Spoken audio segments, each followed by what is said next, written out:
Will the Committee of Supply please come to order?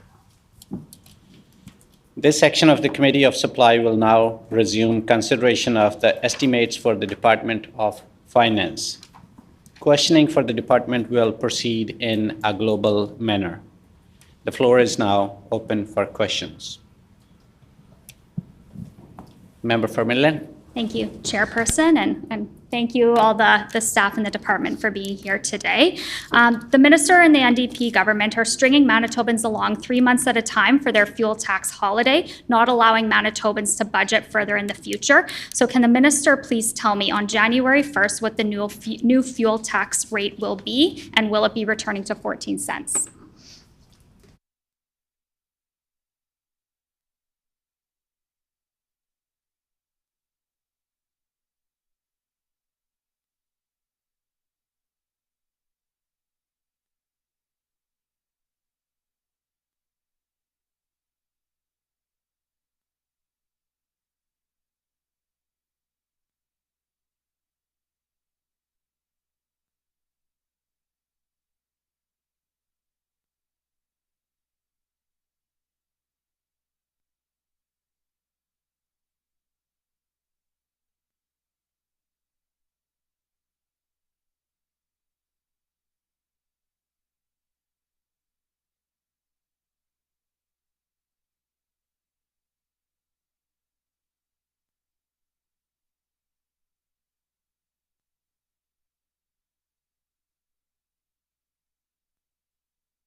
Minister of Finance. Thank you, Chair. Welcome to the Critic, to this first day together in committee here. Looking forward to the conversation. Appreciate the question about our fuel tax holiday, which is something that our government is very proud to have brought forward to help save Manitobans money. We, very shortly after coming into government, took this step, this very important step, as a means of demonstrating our commitment to responding to the affordability challenges that Manitobans were facing. We know that energy costs were something that Manitobans were seeing escalate in a big way in recent years. And very quickly after coming into government, we took action in response to that with our fuel tax holiday. And we know that this has just been welcomed in every single corner of the province. When I've had the good fortune of touring the province, whether it was for our budget consultations or whether it was just sort of traveling around, visiting communities, meeting with stakeholders, one thing I've heard, maybe more than other areas where stakeholders have thanked us for actions, but maybe one area more than all others is in terms of our affordability work, and specifically the fuel tax holiday is something that has really resonated with Manitobans. I think one group of Manitobans that's been especially impacted by the fuel tax holiday have been those living in rural and northern communities. Communities like the one that I know you hail from, Critic, or that the Critic hails from. Where folks are really, much more so than folks living in some of our urban areas are forced to drive very long distances to get to work, to take their kids to sports practices and otherwise. And so We know just how much it's meant for rural communities. And we also know that businesses have benefited in a really big way from the fuel tax holiday. It has had a tremendous impact for many businesses that are forced to rely on their vehicles, and this has really helped them in a difficult time. And businesses are facing a lot of the same challenges that other Manitobans are facing, in that their costs of doing business have been going up, and they're experiencing greater challenges, just as many other Manitobans are facing, as I'm sure the critic appreciates. And that's why I think they're receiving this fuel tax so favorably as well. And we are seeing statistically, in terms of the distribution, we know that businesses are seeing a lot of those benefits, and that those are going a long way to helping them to grow, to create jobs, and do the important work that they do. Another group that we hear from that we know have benefited in a big way are municipalities, who have a lot of fuel costs relating to their operations and the operations and the services that they provide to their residents. And the fuel tax holiday has helped them to, in a big way, reduce their costs. And those are costs that we would expect that in many ways those cost reductions will ultimately, in the long run, be passed down. And so those are just some of the groups that we've been able to hear from, and to really get a good sense of the impacts. And we've heard that loud and clear from so many. Something that came up just, it was last week, we heard the Stats Canada data that really reinforced the impacts of the fuel tax holiday. And that Stats Canada data reflected that Manitoba had a 0.8% inflation increase in September, which is among the lowest in Canada. But one of the most exciting parts of that report was that it specifically called out the fact that we shaved off 0.4% from that inflation rate directly as a result of that fuel tax holiday. So that has created, again, a huge impact. When you're talking about a 0.4% reduction on inflation, we're talking about a huge impact, really moving the needle for so many people across the province. In terms of the path ahead, as I've said before in the House and in committee with your predecessor, the critic prior, we will be carefully monitoring the direction of the economy, carefully monitoring CPI data in the months ahead. We're dead set on ensuring we improve affordability and continuing to do that. And we're going to keep a close eye on that data to make sure that we make the right decision on a go-forward basis. Thank you, Minister. Member for Midland. Yeah, thank you. Such a simple question and no answer from the minister. So perhaps I'll shift the way I'm asking the question. What revenue does the minister expect to generate from January 1st to March 31st of 2025 from the fuel tax? I recognize there's varying factors with commodity prices and crude oil prices. However, as the government can forecast losses, they certainly can forecast revenues as well, as has always been the case.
Before I proceed further, I just wanted to share that for all questions and answers, I would be indicating when 30 seconds are left.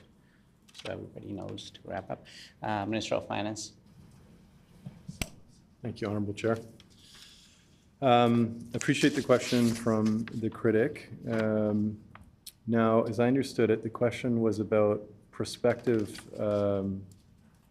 costs of the measure from this upcoming January till March 31st. Right. So appreciate the question, and I'll state we won't be making any announcements today about how we're moving forward. As I said in my earlier answer, we're focused on affordability and we're focused on broader economic indicators to help us determine how we're going to move forward beyond December 31st.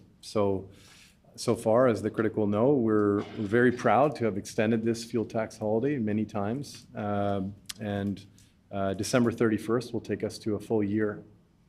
And that's a full year of savings that Manitobans will have gained from that. We know, the average family, as we printed in the budget, was slated to gain, I think it was about $250 for an average family over a 6-month period. So knowing that we moved to extend it for initially another 3 months and then a further 3 months to a full year, we know that the average family, thanks to this measure, is going to save approximately $500. That is a huge amount of money for an average family in this province. And I know that the critic can appreciate that, the importance of helping Manitobans during this time when we're facing elevated prices all over, whether it's food prices or housing prices. Energy and fuel prices are something that have really been hammering Manitobans for a long time.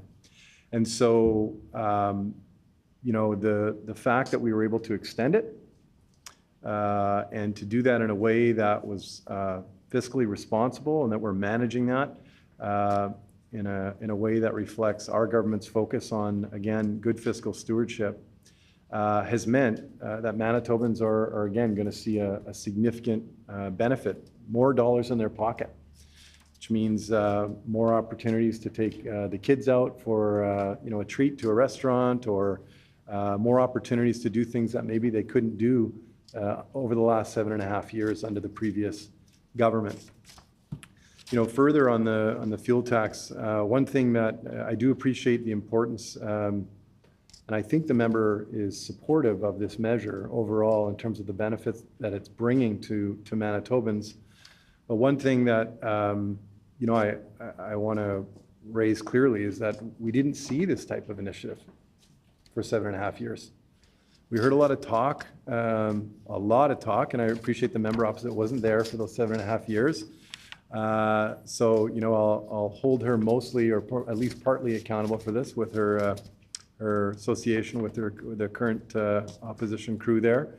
Of course, she wasn't there, but I'll say for that 7.5 year period, we heard a lot of talk about a desire to make life more affordable, ideas about that. We didn't see a lot of action. And so I do find it interesting in the House, to hear talk about what we should be doing or what we could be doing when ultimately the members opposite and the opposition, when they were in government, didn't take this action. They refused to do it. They talked about wanting to save people money on energy. They expressed concern about federal charges that are being brought down, but they've never taken any action. They refuse to do that. So I think it is hard. It's hard to, I'm assuming for the opposition to be able to square that, we came in and instantly took action on something that they refused to do for a long time. So we're proud of that work.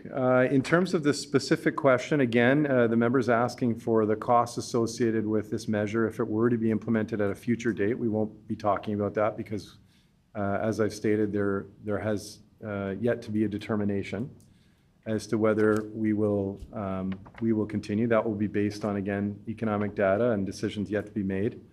But in terms of the costs, I would invite her to look at the budget documents. There's a forecasted cost associated with the fuel tax holiday printed in here, which was, of course, for a 6-month period. But I think it's fair to say that in the future, she could get a good, decent sense of what a 3-month stretch would cost by prorating the number that we printed in budget. Thank you, Minister. Member from Midland. Thank you.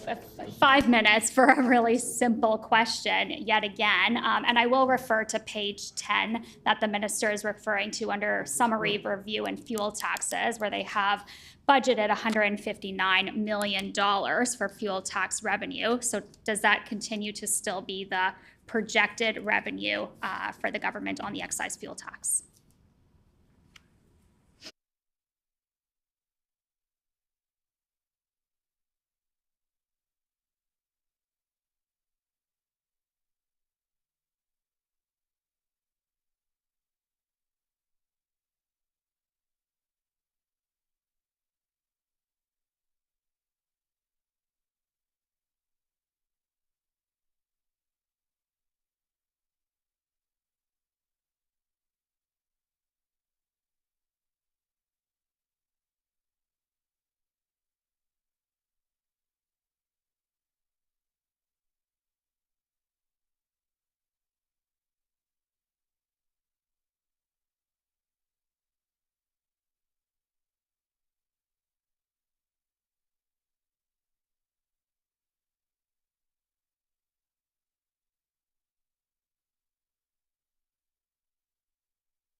Minister of Finance.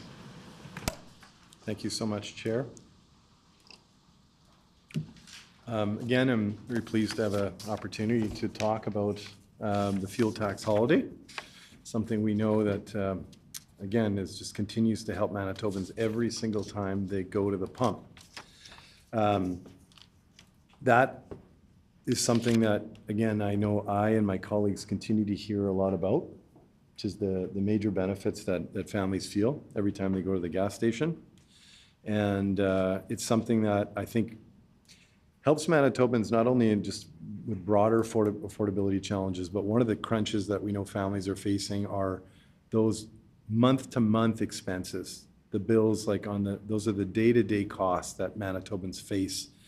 And that's one of the real benefits of the fuel tax holiday, is that it's not just like the benefits that Manitobans are receiving from our tax cuts, whether they look at the basic personal exemption increase, which is one of our tax cuts that I know are going a long way to help Manitobans, or our bracket changes that are going a long way to help Manitobans. Those are important changes that are putting dollars in Manitobans' pockets for sure.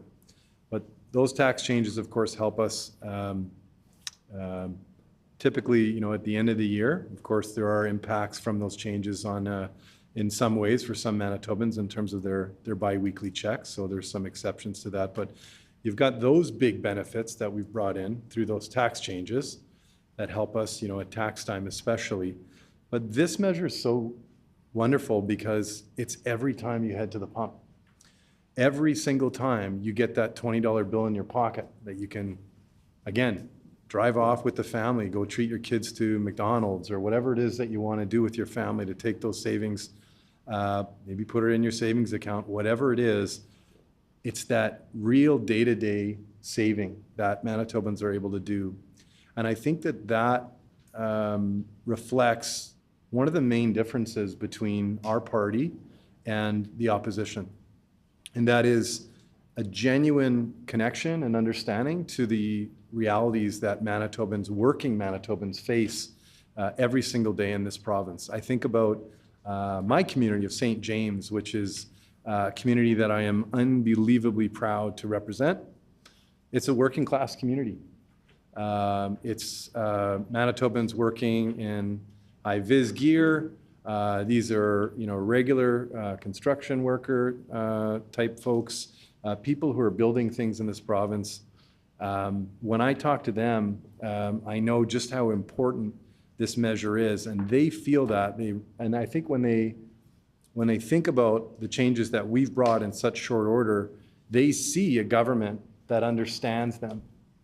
They see a government that is working for them and that is listening very intently to the realities that they're facing. And unfortunately, that's not the way things were for a very long time. We had instead a government that was focused on, first of all, cuts to any number of areas of government, especially, of course, healthcare, education, municipalities, childcare. I could go on and on and on and on. But one thing we know they weren't focused on in any way was making life more affordable. And there's a very long list of things that I have an opportunity to speak about in the House, where we can talk about this at length, which is really the decisions that the last government made to make life more expensive. Whether that was raising taxes on renters, whether it was just continuing to apply fuel taxes during a time when people were facing ever increasing inflation on energy costs. That was their record. So the fact that Manitobans now have a government that they can trust, that they know is listening to them, and that took action here is something I know myself, my colleagues, Premier are incredibly proud of. And we're gonna keep making life more affordable and keep doing that important work. The question that was specifically asked, aside from the broader discussion around fuel tax holiday, is what our projected revenues will be. And we're not here today to talk about revenue projections. So that will, be revealed, or we'll be able to reveal more information in a future update as government. Minister's time has expired. Member for Midland. What took me 10 seconds to figure out, the minister consulted with his staff for 3 minutes. He took 5 minutes to respond. It would be around $80 million. This was a very simple question on projected revenues of what the excise fuel tax will be. So I'm going to just shift gears on that. In light of the ongoing discussions around personal income taxes and the phase out of exemptions for those above a certain income threshold, starting at $200,000, I'm wondering if the minister has had an opportunity to review any comparisons of the personal income taxes paid by Manitobans subsequent to his budget 24-25, and what kind of personal income taxes those same Manitobans would have been paying had he followed the same basic personal exemptions the former PCs had implemented.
Minister of Finance.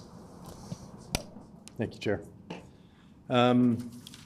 Appreciate the question about the impacts of our tax measures. And, this gives me a great opportunity just to briefly shout out folks who probably will not in any way want to be shouted out. But I just want to thank the amazing team, many of which are sitting at the back and rightfully staring at their phones, waiting for some kind of question or a support request. But we've got an amazing team in the finance department, and especially the folks that support us on taxation, revenues. It's really an unbelievable group of folks. So I want to thank them and shout them out right now, and just really let them know how much we appreciate their efforts in helping us and do the important work we're doing of helping to lower costs for Manitobans. The question that was asked seems to have been focused on, what are the projected impacts of the tax reductions that we've brought in versus, I guess, the idea is the hypothetical plan that the PCs are saying they were going to bring forward, or an idea of what they were going to bring forward. I'm not exactly sure what they were intending, so I can just speak to what I know we did here, which was to bring forward some really impactful tax changes that have put more money in the pockets of thousands and thousands and thousands of Manitobans. So one of those measures, which the critic will be very familiar with, because I've had so many opportunities to talk about the good work, the impacts that it's had, are the homeowner affordability tax credit, which is a $1,500 tax credit that, for a huge number of Manitobans, is going to eliminate their school taxes entirely. And I'm guessing, again, for the critic, in Midland, I haven't studied the data for that particular community, but we know in a lot of rural communities, this is a measure that is bound to make life vastly more affordable for homeowners. And again, not just in rural communities, but communities across the province. The straight $1,500 credit has the benefit of really helping, especially first-time homeowners who are getting into homeownership. Maybe they've been facing growing challenges due to those nasty federal interest rates, those Bank of Canada rates that we're fortunately finally starting to see come down, which will help a lot. And I know I was celebrating along with a lot of others when we heard about that 50 basis point cut recently. Knock on wood, we're going to see another one in the next, is this real wood, Chair? I think it is. We're going to see another one in the not too distant future to help, again, reduce the costs of mortgages and financing homes for Manitobans. But this measure is something that is really transformational for so many folks in this province. And so that measure, of course, wasn't our only affordability measure that we brought in with the budget. We had a long list of 21 ways to save, but within that 21 ways, we had another set of tax measures. The bracket changes, which we brought in, which increased those brackets for thresholds, which meant that Manitobans are taxed at a lower rate on a greater percentage of their earnings, as well as the basic personal exemption increase. And I know, the members opposite have tried extensively since the government has changed hands to claim credit for those measures. But again, as government, we enacted them. And that's a testament to our commitment to Manitobans, our understanding of the challenges that they face. And look, we know that, again, finally, there's a government here that's listening and that recognize those challenges. And I think that 21 ways to save and the specific tax measures that we brought in to lower that tax burden for Manitobans, including responding to the tax hike that the PCs placed on renters of all people, which are, again, seniors, people with disabilities, people whose incomes generally remain static. They jacked their taxes by $175 we took measures to lower tax burden for Manitobans, and we're very proud of it. Thank you, Minister. Member for Midland. Thank you. And I invite the minister to come to my constituency and talk to my constituents anytime, and they would tell you that they would have been far better off sticking with the PC plan when it comes to affordability measures. The PCs reduced the PST by 1%. They introduced the renter's tax credit, and they phased out the education property tax. But I think the minister is misunderstanding my question, so I'll just answer it for him. Manitobans would be paying less in income taxes had the NDP followed the basic personal exemption plan that the PCs had introduced and was moving forward with. Many other provinces have been reducing their personal income taxes. The minister had a choice within his budget in bringing further personal income tax reduction in, but he chose not to do that. And, you know, if we compare amongst our neighbors, provinces that we often compete with from investment as well as labor. I look at Alberta's basic personal exemption is around $21,000. Saskatchewan's is just over $18,000, and actually Saskatchewan increased theirs just over a year ago. Yet this minister is making our province less competitive compared to our Western neighbors and less attractive by phasing out the basic personal exemption for those who earn income over $200,000. Manitoba, prior to when the PCs came in, had been in the top 5 provinces for the highest tax rate in the country, and increasing the basic personal amount brought us in more in line with what other provinces were doing, making us more attractive for investment and jobs and people moving into the province. So I'm just curious if the minister can say at what stage of the budget review process did he start to do comparisons when he knew other provinces were reducing taxes for their citizens?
Minister of Finance.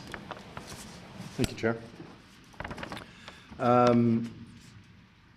Again, I'm grateful for this opportunity to be able to talk about the relief we're providing to Manitobans through tax measures that we brought in. And I am just unbelievably proud to be part of a government that's doing this important work. I think that resonates with Manitobans. They're seeing finally that they have a government that cares about the challenges they're facing. And you know, I appreciate the comparisons that were offered by the critic and alluding to other jurisdictions, and it's good to look at what's happening next door, of course, but our government is focused on what's happening in Manitoba and how we improve life here and how we make life more affordable. And I would suggest to the critic that's exactly what we did with our budget. We brought in a significant amount of tax relief. That's not spin, that's just the hard reality of the situation. And I think it's maybe surprising, or it seems to be surprising for the members opposite, or they're still not fully embracing these fantastic changes that we brought forward that are benefiting Manitobans. And again, I'll review, I mean, just thinking, starting with the gas tax holiday, We had the lowest gas tax in the country, of course, with 0% for 12 months, or it will be for 12 months once this period that we've committed to is up. And we know that, I don't know, month after month after month, we had some of the lowest fuel prices in the entire country. Thanks to that. And, that was confirmed and tracked through a number of means where we were able to confirm that those gas tax savings were indeed passed on month after month to Manitobans and put right in their pockets. Again, going to the $1,500 homeowner affordability tax credit, a phenomenal measure that has put, in many cases, homeowners in a position where their school taxes are completely wiped. Broad middle tax cuts. Again, it's one thing to talk about tax cuts in theory that governments wanted to make before they were shown the door.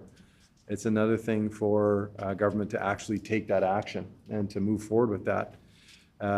And we did that for a number of important reasons. It wasn't just simply to, of course, make life more affordable. I have heard the critic allude to the importance of competitiveness and ensuring that we are positioned to be competitive. That is very important. So I agree with the importance of us becoming a much more competitive jurisdiction. And that's exactly why we took those actions, because we know that there is a broader context in which we're operating. So that is important. But again, this is about affordability first and foremost, and making life more affordable for people right here in our province. Of course, the development of tax proposals and our approach as a government was also integrated into our broader budgetary planning processes, where we are turning the page on 7.5 years of cuts from a PC government. And frankly, that budgetary development, which of course needs to balance making life more affordable for Manitobans with making investments, is something we take very seriously. Unfortunately, what we saw, and which was sort of confirmed when we saw the release of public accounts not so long ago, was the results of Manitobans having a government in place, the previous BC government, that just did not have the capacity to budget in a way that was responsible. And I've said it many times in the House, I'll say it here again, we as members of different parties take positions sometimes that sometimes are rooted in political and just the political, and maybe there's a skepticism about our claims about their mismanagement, but they don't have to take our word for it. We did a review and had MNP rather do a review, a very respected accounting firm that outlined the impacts of 7.5 years of PC mismanagement, and unfortunately the impacts of that final budget year and some of the decisions they were making, and how that led us to being in a fiscal ditch. Proud we've got a new government here making good decisions around how to reduce costs for Manitobans that are balanced with their needs, like improving affordability in healthcare. Thank you, Minister. Member for Midland. Thank you, Chairperson, and I appreciate the Minister's comments about tax competitiveness. However, clawing back the basic personal amount for many Manitobans is not tax competitive when other provincial jurisdictions, particularly the ones to our western neighbors, when they're increasing those at a time when we're trying to recruit labor into this province.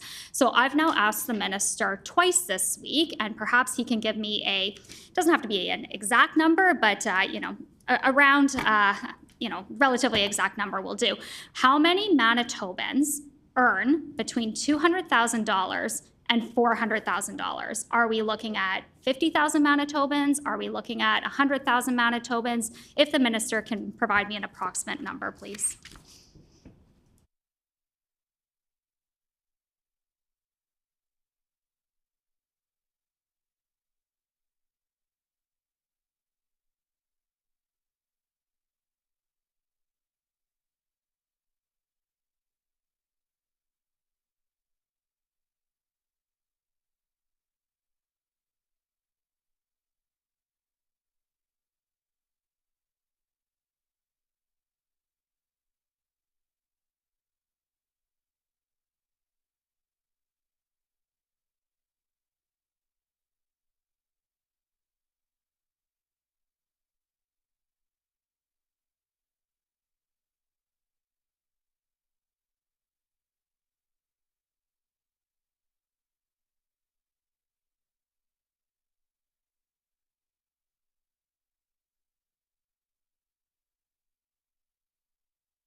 Minister of Finance. Thank you, Chair. The impacts of our last budget are enormous, and we see that I think every single day when myself and my colleagues are out in communities. And one of the best parts about this budget is that it's not just helping, middle-income Manitobans or those who are maybe on fixed incomes. It's helping everybody. And if we look at the package overall of savings that have been put together here, I mean, we've got 21 ways to save, as I'm sure the critic loves hearing us talk about. Maybe not every day, but this is a long list here that altogether has put, again, a huge amount of money back into the pockets of Manitobans. Again, not just from one income category, across the entire income spectrum. And when we look at that broader package of benefits together, whether you're a high income earner in Manitoba, you're benefiting from those personal income tax bracket increases. You're benefiting from that BPE change. You're benefiting from that affordability tax credit on your home. You're benefiting from the gas tax holiday. You might be benefiting from $10 a day childcare all year round, or maybe you're benefiting from if you're trying to expand your family, the doubling of the fertility treatment tax credit. That's one that I know that is just so unbelievably meaningful to so many in this province that have been struggling to grow their family. So again, altogether, when we look at this as a package, we see what we see here really is evidence of how connected we are to the needs of everyday Manitobans. And we see that altogether, again, it's not just helping people, middle-income Manitobans. It's not just helping those who are maybe facing greater income struggles at the lower end of this income spectrum. It's helping everybody, even those who are maybe doing a little bit better. With this full package of savings that we're bringing forward, everybody is saving. And so, that's something that, again, the previous government, we know that they really ignored the needs of lower income and middle income Manitobans generally in their work. And we're focused maybe only on some. We're focused on everyone. And you can see that in terms of the measures we've brought forward. Now, in terms of the impacts of our approach and what's happening, one of the things we're seeing is Manitoba is experiencing, as our Premier says often, as I've said in front of microphones here and abroad, that we are experiencing, and this is what we hear from others who are looking to Manitoba and are seeing all these incredible things happening. Little old Manitoba stepping up and just knocking it out of the park day after day is growth in our economy. That Stats Canada report that we saw recently spoke to the fact that we're seeing thousands of new private sector jobs. Thousands, like well over 3,000 new private sector jobs that were created in 1 month in September. And that number, that job growth number, placed Manitoba at the very top of all provinces in the entire country in terms of job growth. So again, we had the fastest job growth of any province in the entire country in September. So while there's an attempt at creating a narrative about what might happen when an NDP government is elected, what we're seeing here is the opposite of what the members opposite are trying to put forward on the record, whether it's in the House or here. It's indisputable. It's not the Manitoba NDP that operates Stats Canada. We're not, forcing them to publish data that's speaking to the impacts of our approach to governance. That's real, and that success we expect to continue, thanks to the good work that we're doing and thanks to the increasingly attractive place that Manitoba is becoming under our guidance, under our government. Thank you, Minister. Member for Midland.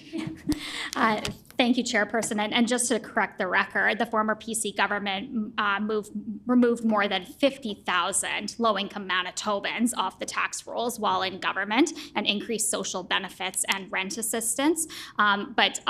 This was a very, very simple question to the minister that I had asked, and I find it shocking that he doesn't know how many Manitobans he has impacted by creating the $200,000 income tax threshold when he's starting to claw back the personal basic amount. So I'd appreciate if the minister would take that under advisement to get that information to me.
Minister of Finance.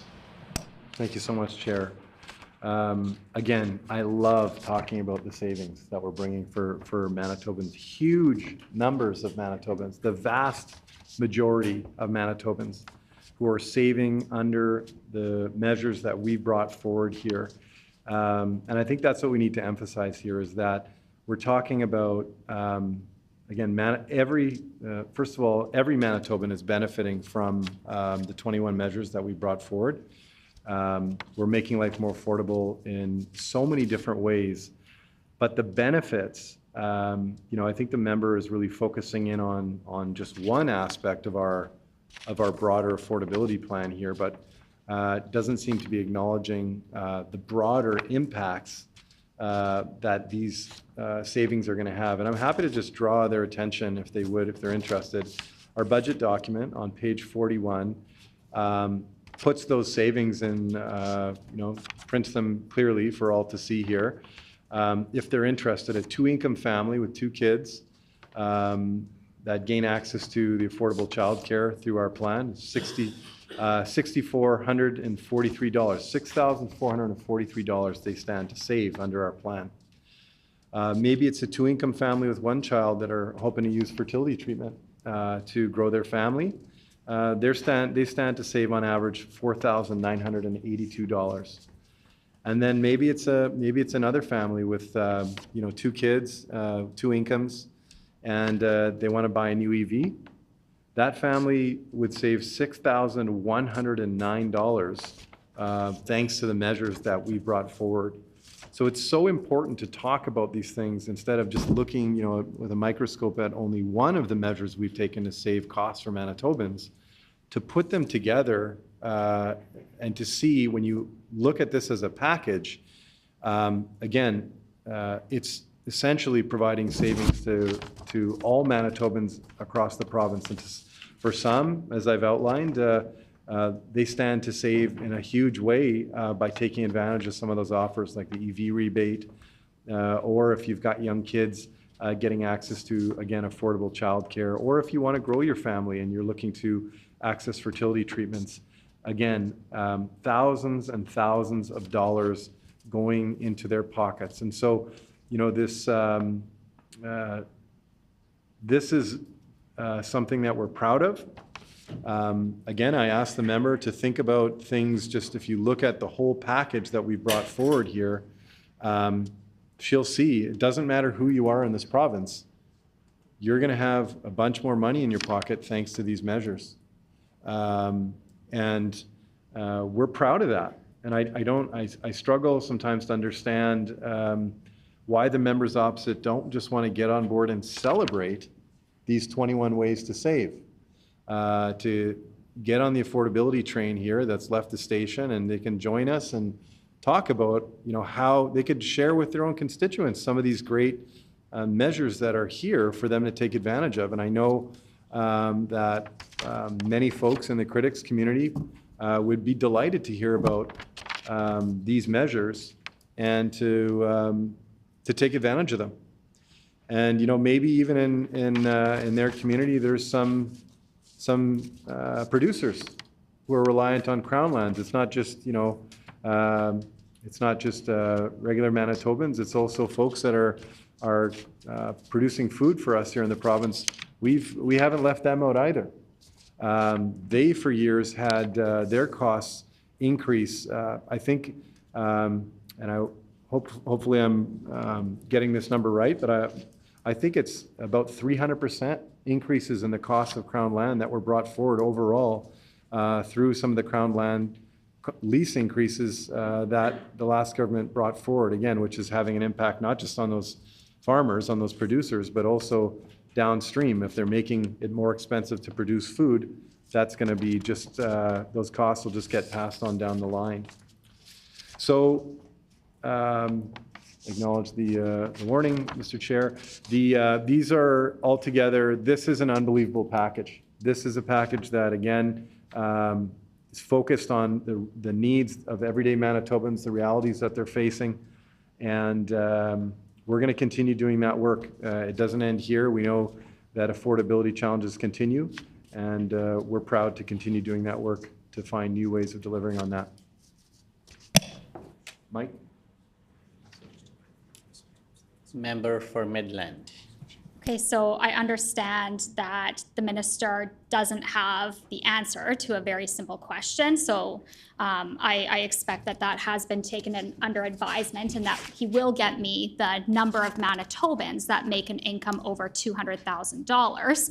I'll now ask the minister again, how many Manitobans earn over $400,000 in our province? And if he doesn't have that number, which he should because these are major tax changes that are impacting Manitobans, if he could also take that under advisement, please.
Minister of Finance.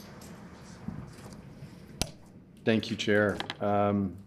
Again, it's great to have this opportunity to talk about our budget and our revenue measures and the work that we're doing to make life more affordable. And one of the things I started talking about in a previous answer, but I didn't have the opportunity to really dig into, was just the importance of, in developing budgets, doing that in a way that's balanced and ensuring that it's, you're not only delivering on the goals and the commitments that you as a government have made to Manitobans, but that you're doing that in a balanced way. And so when we're talking about revenues and we're talking about the work of making life more affordable, as a government, when we make those types of decisions, we make those decisions, and we have made decisions in a way that reflected that balance, where we do everything we can to improve affordability.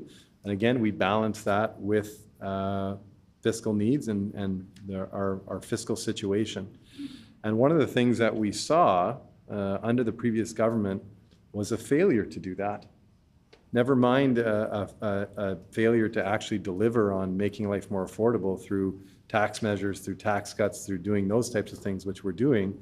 But they failed to really budget responsibly and to take measures of any kind to make life more affordable, never mind balancing those types of measures with other investments.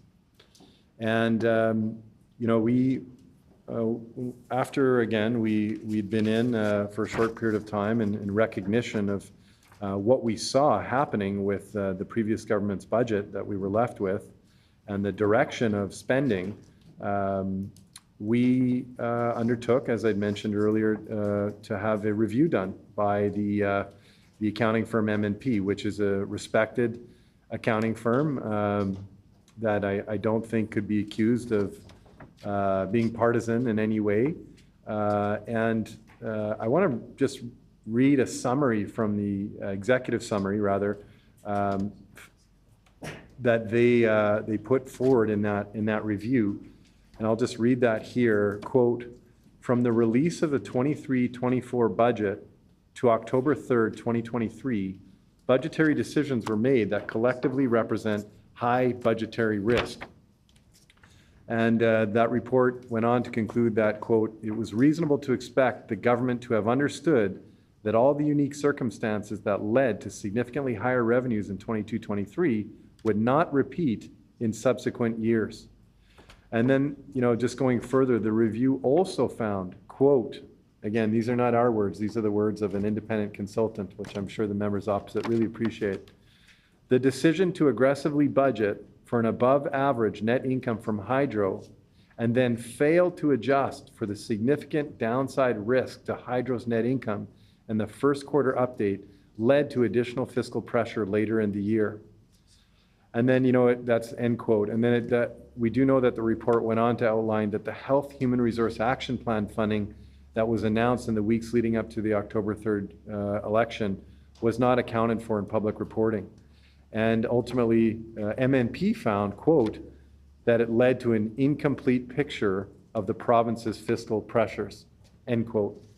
So I, like many Manitobans, I was frankly disturbed when I learned about the extent to which the former government distorted, made unclear. I'll try to use parliamentary language here, or stick to parliamentary language, all to say what was clear was that when they came to Manitobans on July 28th to provide a Q1 update prior to the last election, they did not disclose the reality of the situation.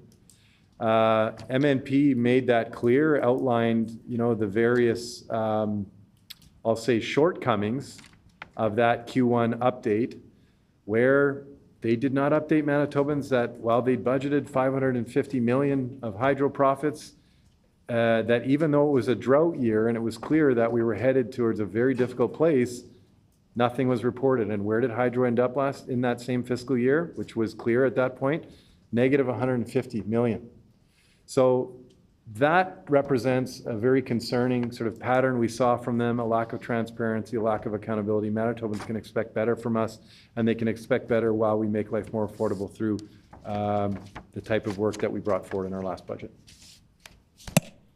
Thank you, Minister. Member for Midland. Again, I find it shocking that the minister has no idea how he came up with a $200,000 threshold to start clawing back the basic personal amount. He has no idea how many Manitobans actually earn an income of over $200,000.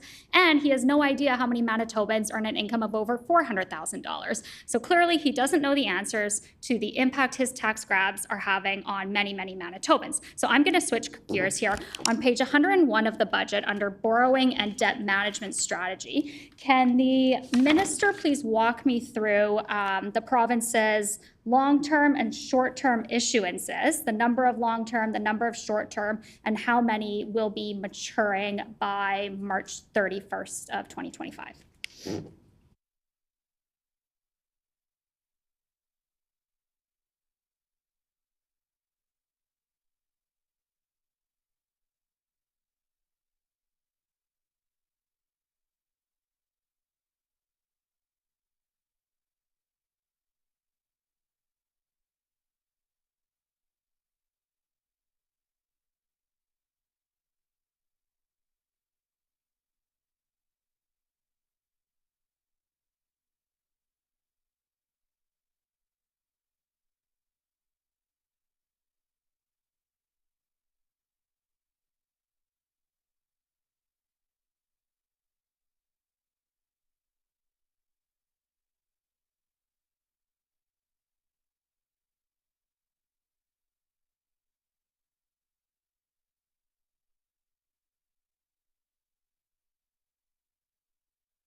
Minister of Finance.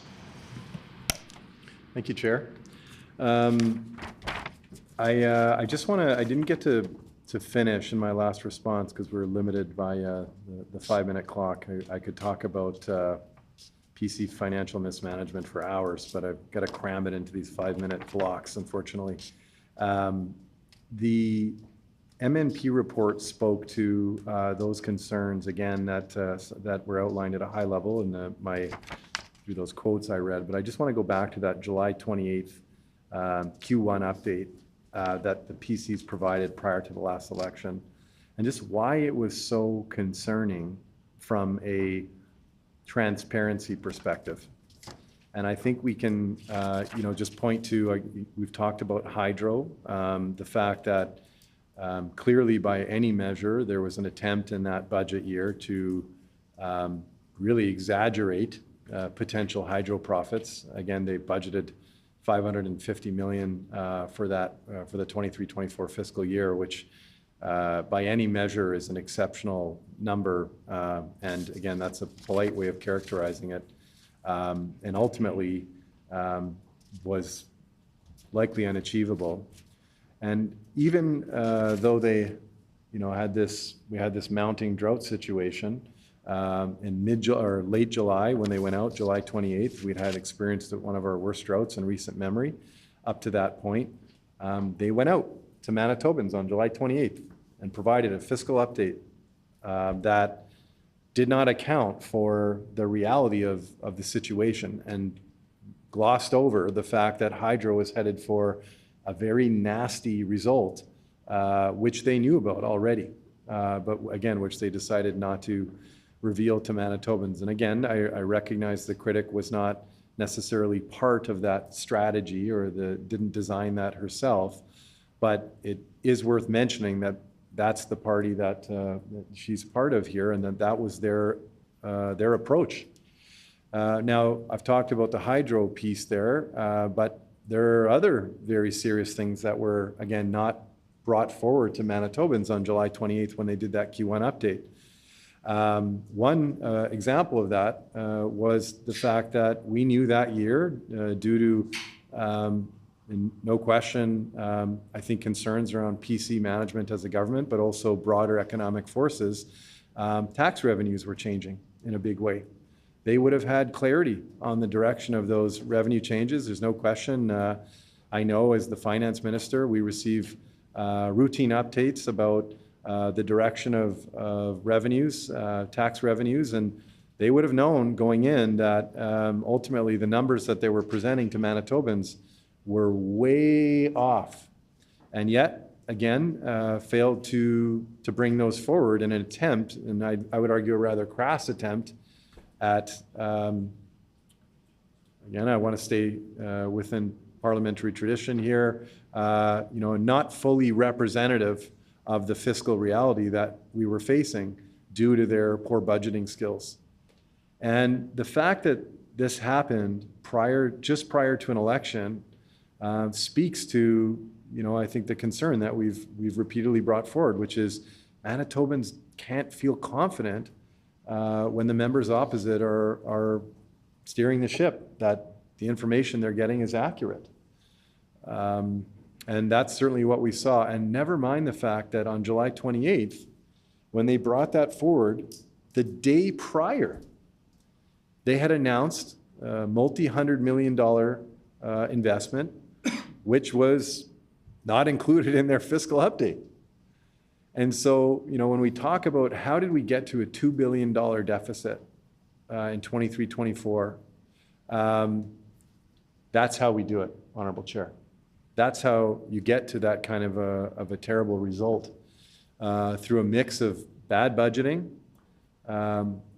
really, and then through that process, even again, seeing the direction of things, a lack of transparency, ended up shocking Manitobans in the end, who realized that things were not as they've been made to think they were. In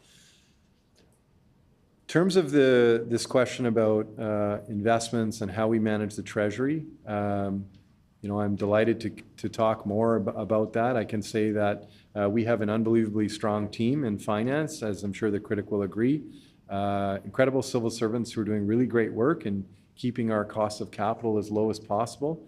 And I would delight in an opportunity to talk about investment further in a future answer. Thank you, Minister. Member for Midland. A 5-minute answer with not a single answer to one of my questions. My question was about the number of long-term and short-term issuances for the province's debt management strategy and how many are maturing this year. So either the minister doesn't understand how the province is managing its issuance and debt strategy, or he doesn't have those numbers, but in his own budget document, and I already referred to page 101, the minister can look it up himself.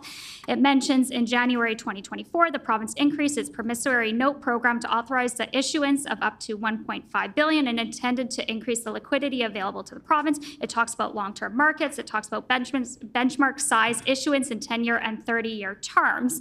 So my question is how many are going to be maturing this year? How many short-term has the government gone into in the past year? You know, whether the province goes into long-term or short-term at a period of high interest rates can significantly affect Manitoba's debt and also its borrowing costs. So if the minister can please give me a number, and I'll say this information, not easy to find on the Government of Manitoba's website. It's a very quick Google search for Ontario, and they give a list of every single issuance the province of Ontario has, whether it's long-term, short-term, and how many are maturing. So since I couldn't find it on the Manitoba government's website, can the minister just please answer the question and give me a number of long-term issuance, short-term issuance, and how many are maturing by the end of this fiscal year?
Minister of Finance.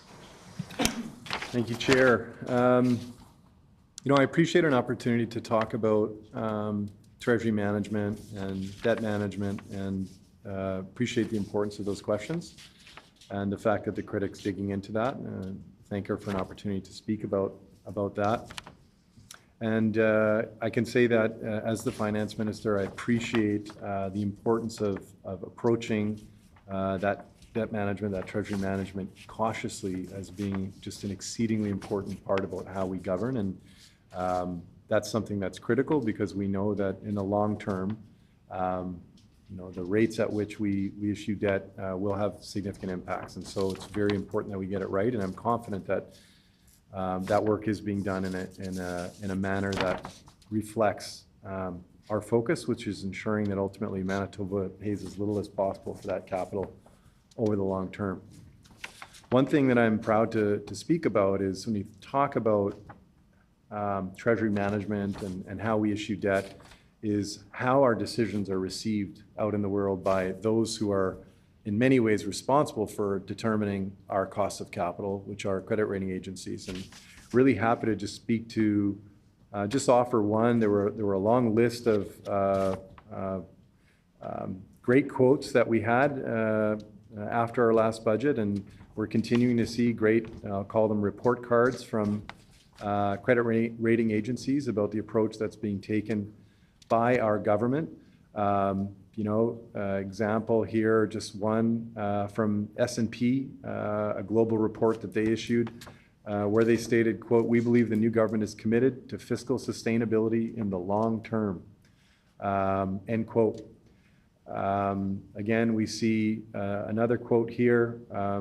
We expect that following a notable deterioration of budgetary performance in fiscal 2024, which of course ties back to the last government's budget and the decisions that they made, the province's fiscal outcomes will steadily improve as the economy recovers and tax revenues rise, close quote.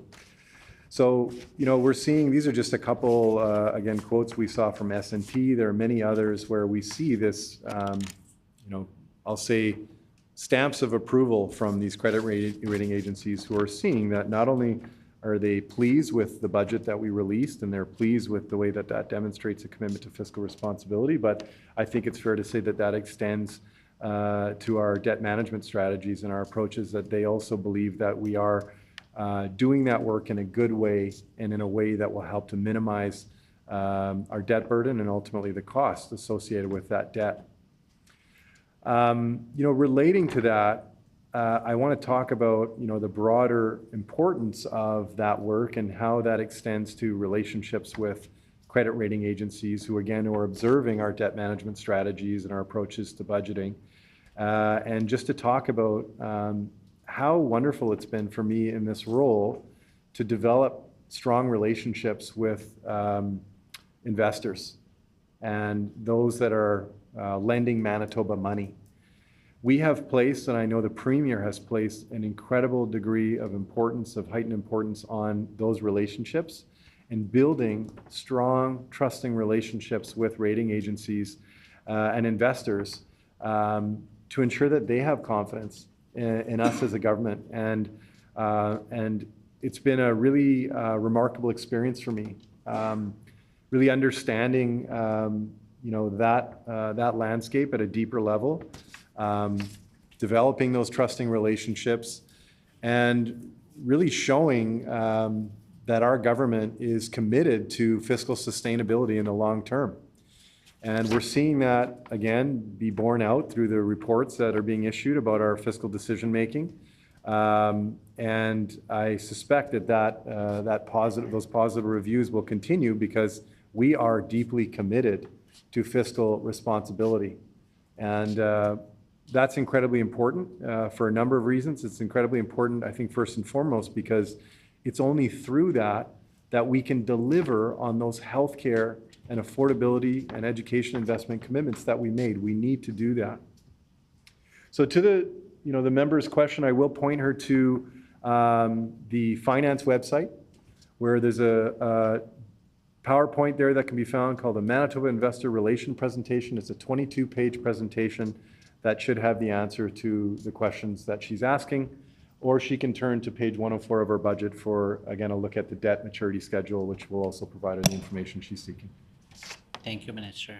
Member for Midland. Thank you, Minister, and I will look at that. And I know that this is getting into the weeds, but it is such a key part of how Manitoba manages its debt management strategy. So staying on the topic of debt servicing and borrowing, Manitoba's debt profile and deficit is $33 billion in debt and over almost $2.2 billion in debt servicing costs, with a $2 billion deficit last fiscal, almost $1 billion this fiscal year. This leaves Manitoba as one of the more highly indebted provinces in the entire country. And with just over 10% of our revenue that's expected to go to interest costs, how much Has the recent interest rate cuts are going to reduce the actual debt servicing costs from what your department has projected? And when will those interest rate cuts start to impact interest costs? Like, are we looking at 2025, 26? Are we looking at 2026, 27? The minister could please answer that question.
Minister of Finance. Thank you, Chair. Again, it's great to have a chance to talk about debt management and the good work that's being done to keep our cost of capital as low as possible by our government and by the teams that are here to support us. I think it's important just when we're talking about borrowing, it's of course, why are we needing to borrow or issue debt? It's due to our financial needs and our needs to operate, but it's also driven by, of course, the member opposite has talked about the impacts of debt servicing, and I think it's a good reminder of the damage that was done through that $2 billion deficit that we were left at. Those are dollars that are now ending up again on that on our debt and our costs that we're going to continue to have to pay as a result again of their mismanagement and their failure to budget responsibly. Further to that, one of the things I think is worth highlighting here is the importance of responsible capital management. And one of the things I'm really proud of is first of all, the investments that our government has outlined and that speak to, again, the fact that we're a listening government, that we understand the types of capital investments that Manitobans want to see made in this province to improve life, to improve access to the services and the things that they need.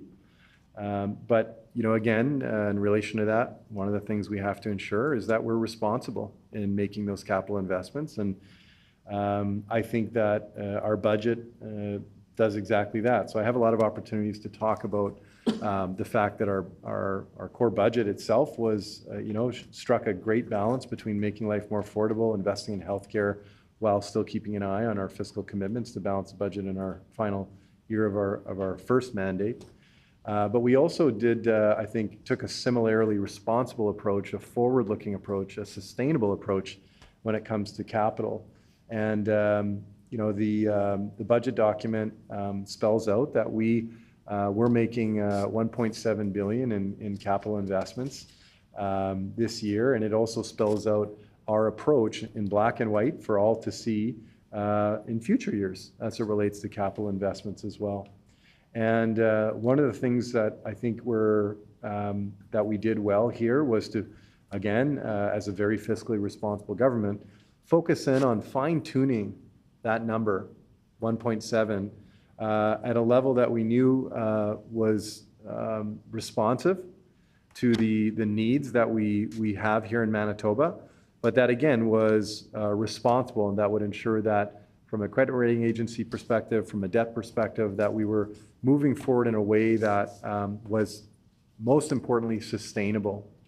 And unfortunately, that's something that we did not see from the former government. We saw, beyond the printed capital numbers, we saw a number of commitments around capital that were never budgeted for, that I think spoke to, frankly, again, that core lack of focus on fiscal sustainability, making promises to Manitobans that were never budgeted. A lot of them that really, I think, frankly, were setting people up for a lot of disappointment, unfortunately, because they, at the end of the day, were making promises that they just had no plan to pay for. That's not how you govern. That's not how you lead, and that's certainly not a good way of keeping in good stead with Manitobans who want to know when a government says they're going to do something, that they're actually going to deliver on their promises, and that they're not going to make unbudgeted commitments that they have no plan to pay for. That's not how you govern. And so, again, going back, the heart of the question really is around treasury management, good fiscal management, how we manage debt. That ties back, of course, that debt's driven by how well a government manages its books. We're doing a great job of that. Unfortunately, the last government did not, and they created greater pressures there than were unfortunately desired. So that's a key concern. We're doing that right. We're approaching that debt management in a responsible way. I do want to point the member to just page 104 of the budget document. The last paragraph, Manitoba is forecasting an average interest rate of term borrowings through 24-25 to be 4.2%. And then it goes on to outline what the impact of a 1 percentage point increase there. I think that could be used as a good sort of measuring stick for some of the potential benefits we might see if things go in the opposite direction in the months and years to come. Member for Midland. Thank you, Chairperson. As we're running close in time, I'll keep this question short, and I hope the minister can and has the ability to keep his answer short, because 5-minute answers on essentially nothing from what I've asked, with the exception of a 15-second at the very, very end. So the NDP has approved $8.5 billion in borrowing for general purposes, $750 million in borrowing for Manitoba Hydro, $710 million in borrowing through a special warrant for health and education spending. That's a whopping $9.25 billion in approved borrowing. So can the minister please inform us what the interest costs are on his $710 million special warrant?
Minister of Finance.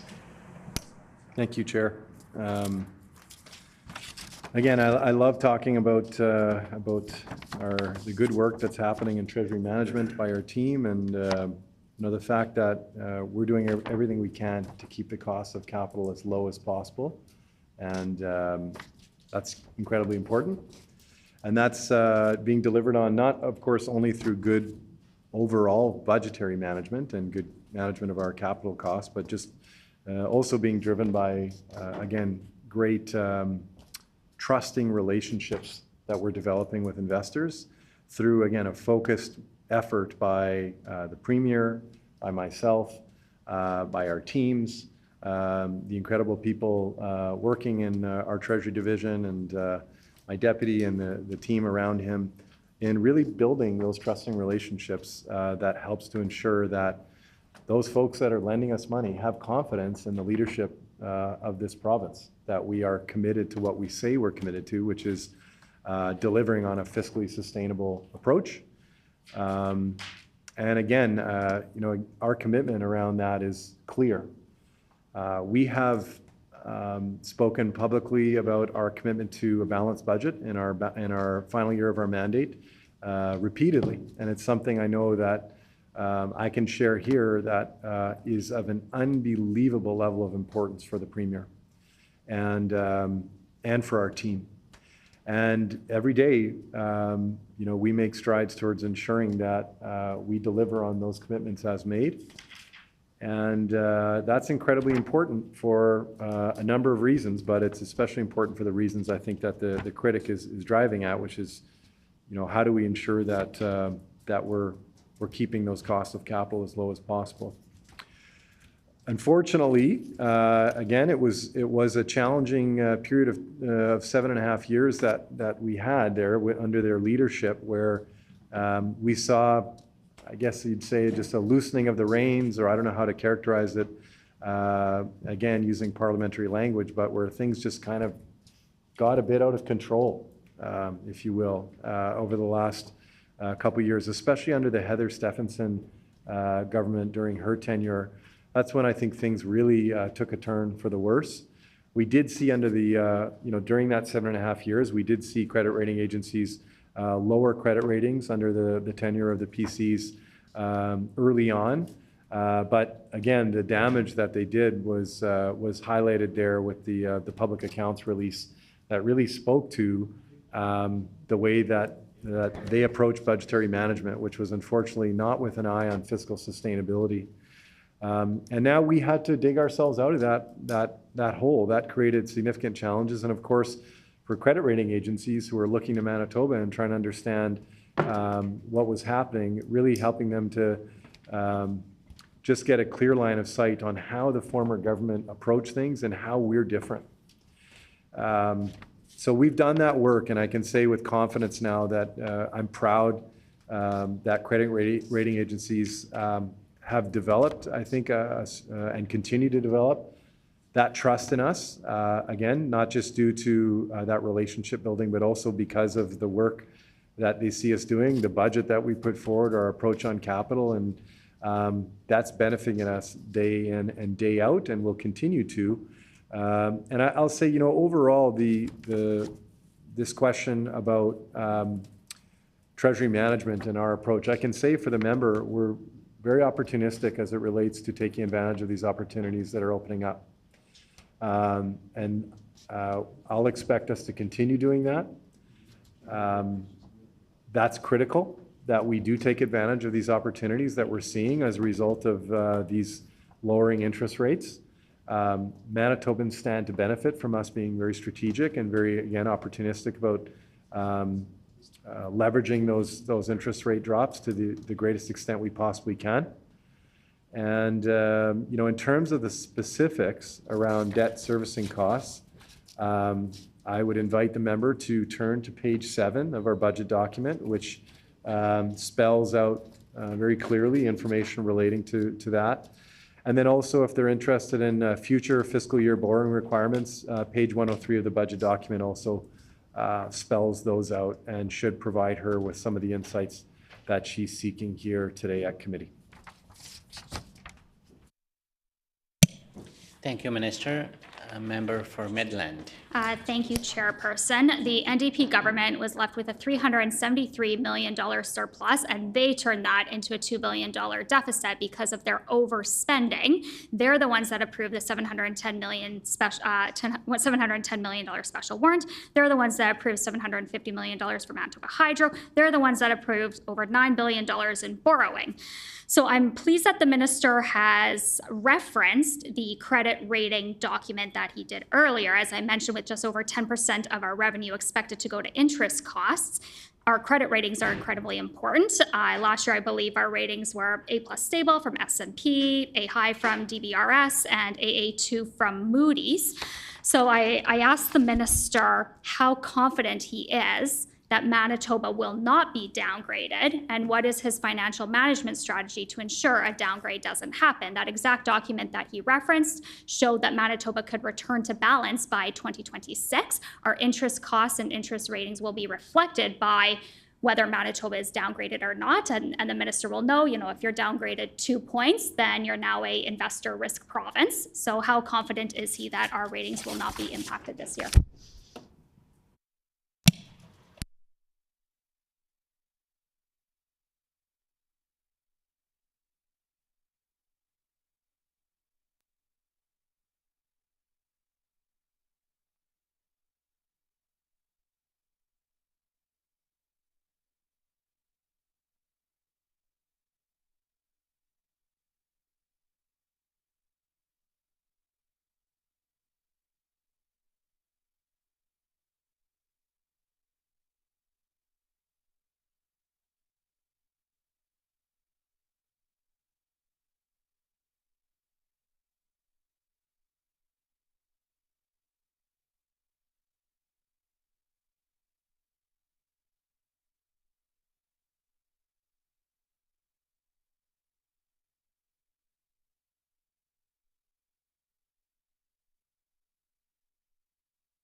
Minister of Finance. Thank you, Chair. Again, I do appreciate an opportunity to talk about the important work we're doing to rebuild trust with rating agencies that were, in many ways, probably made to feel pretty concerned by the decisions that were being made by the last government that left, I'll say, a trust gap, if you will, with the decision-making that was happening here in Manitoba. And, you know, that's certainly something that we had to focus on repairing and was a key priority for us.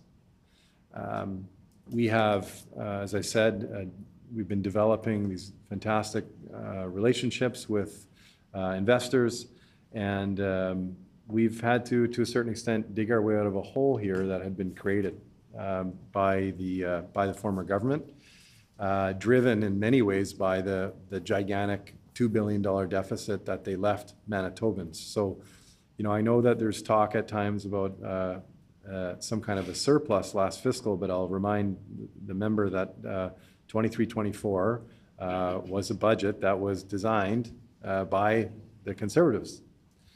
I recognize that she wasn't there during that time, but that doesn't change the reality of the situation that the 23-24 budget was a budget that was designed entirely by the Heather Stefanson team, and that we were left with when they were, unfortunately for them, and I'm sure there was a desire for a different outcome, but when they were shown the door on October 3rd from the ledge from government. And so we continue to do the good work of building those strong relationships with investors. There are, of course, three key agencies that provide ratings for Manitoba: Moody's, S&P, and DBRS. And just in terms of, I think the critic was sort of asking, well, how are things going, and where are we likely to end up here? I'm happy to speak to that. And what I can say is that in June, we had our most recent sort of credit updates from Moody's and S&P, both of whom provided favorable reviews of our government and our fiscal management. And very recently, I know we had our recent sort of round of discussions with DBRS. And while we've yet to see the report from those discussions, we are expecting a similarly favorable review from them as well. And I want to thank my officials and teams that continue to develop those great relationships and ensure that we're showing with transparency what our government is doing and what we plan to do looking forward to ensure we can continue to have their confidence. So again, we can have that benefit of having those good credit rating agencies, credit ratings rather, to ensure that our cost of capital stay as low as possible. And that work is going to of continuing to sustain those credit ratings will be driven by continued good fiscal management, which I think we've made clear Manitobans can expect, and of course by extension credit rating agencies can expect. So we're sending that really important signal, a signal that was not sent under the Heather Stefanson government with clarity. We are committed to balancing our budget. And that signal, I think, is translating into access to favorable terms in the market when we go out to borrow money to meet the needs that Manitobans have and to deliver on our commitments. And we're seeing not only good results in the domestic borrowing market, but also internationally. So what we've seen is a very positive response to our budget. I think that positive response reflects the confidence that investors have that we are good fiscal managers and that the plan we put forward is a credible, sustainable one. And I think that's going to benefit us in a huge number of ways. And I think what we're seeing, thanks to, I think, the approach that our government is taking, is continued economic growth. Those Stats Canada results speak to that. Thousands of new private sector jobs, lowering inflation. Also, 863 new healthcare workers, doctors, nurses. People are coming here because they're seeing that we're having a Manitoba moment, We've got a good fiscally responsible government that's delivering on better healthcare, better affordability, and we're making our province better day after day. Thank you, Minister. Member for Midland. You know, I love these opportunities where I can keep correcting the minister what he puts on the record, because $373 million surplus is what the former PC government left him with, and he turned that into a $2 billion deficit. So in the credit rating document that the minister himself has referenced this afternoon, it says that Manitoba can return to balance by 2025. The minister has flat out refused to even try to balance. We're looking at $800 million deficit this year. He's planning more years of deficits. If I look at this budget document, the total money forecasted to receive from Fed transfers in upcoming fiscal year is $8.2 billion. That's an increase of almost $1 billion from previous year forecasts. That's not only a massive increase from the budget, but also a massive increase from the forecast. So if I look at over the 3-year projection, revenues are going to be up by $2.5 billion plus the $1 billion from this year from Fed transfers. So if the minister is using his own budget and that ends up being accurate, he's going to be taking in excess of $3.5 billion in revenue. So because this is their first crack at fiscal management, I think that Manitobans should have no confidence in this government. And so again, I'm going to ask the minister, I've asked it in question period, I'm going to ask it again, will the minister commit to balance by 2026 public accounts, yes or no? Minister of Finance. Thank you so much, Chair. And I guess, you know, it is important. I did speak to this earlier, but I just want to repeat for the critic. And anyone who's watching, I know there may be people at home or are just tuning in now who may have missed me highlighting the MNP review that was done, that might want to hear about this independent review that spoke to the financial decisions that were made by the previous government. So as much as I know there's a desire to talk about, you know, the fiscal conditions that were left to us, unfortunately, there's a very strong report that's been developed by an independent accounting firm that does not agree with the picture that's being put forward by the member opposite here. And so, again, I'll just repeat for her and for anyone who's tuning in to this committee, just a quote from that report. Again, quote, "From the release of the 23-24 budget to October 3rd, 2023." Now, remind that I'm going to get out of the quote here and say that budget was not our budget. That was a PC budget. I'm getting back here into the quote. "Budgetary decisions were made that collectively represent high budgetary risk." And that report went on to state, quote, "It was reasonable to expect the government to have understood that all of the unique circumstances that led to significantly higher revenues in 22-23 would not likely repeat in immediately subsequent years." And then again goes on, quote, "The decision to aggressively budget for an above average net income from Manitoba Hydro and then fail to adjust for the significant downside risk to Hydro's net income in the first quarter update led to additional fiscal pressure later in the year," end quote. This is the reality of what the PCs left Manitobans. It wasn't a surplus, it was a $2 billion deficit driven by bad decision Order, making. please. The hour being 5 p.m. Committee rise. That's all you have to do.